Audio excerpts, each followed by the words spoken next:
43 primates on the loose right now in a small South Carolina town after escaping a research facility, and authorities are now warning residents to keep their doors and windows secured. Let's bring in Andrew Davis from our South Carolina affiliate to break this down for us. Andrew, any word on where these monkeys are now and how are residents feeling?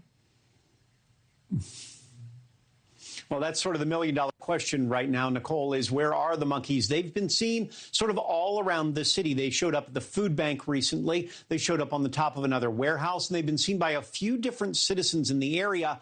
But those sightings are actually getting smaller and smaller as we go along. I just talked to the Embassy Police Department over there, and they said they've only seen a few people who've called in with monkey sightings so far. And the residents, really, they're fine. They know this monkey area is there. They've seen situations like this before, but they have told them to go ahead and lock those doors, lock those windows, so the monkeys can't go ahead and run inside and maybe become part of the family.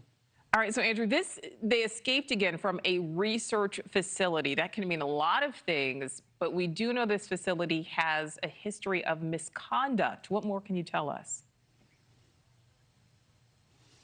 It does. It's got a history with those things. It's been cited by PETA, who definitely would like them to end their time there. They're a medical research facility by nature, which people have a lot of questions and a lot of difficulties with. Alpha Genesis is the name of them. They did have an escape back in 2016 as well, about 19 monkeys. That took 24 hours or so on that one. They do mean a lot to this community because they have this facility here. They have another one in Early Branch, South Carolina, which is a little bit north, that employs a couple hundred people for some small areas. So the residents are willing to work with what's here. They hope that the situation's right. I talked to the owner yesterday, who's telling me basically that they try to treat the monkeys as best as possible. In fact, they're even now taking care of something called Monkey Island, where they may be growing the monkeys, basically breeding them out there for the research themselves. But they say these monkeys are well treated, and there are about 4,000 of them on this property. So this is just a small number. Just a small number. All right, Andrew, last question for you. You mentioned PETA. We know the VP of PETA is calling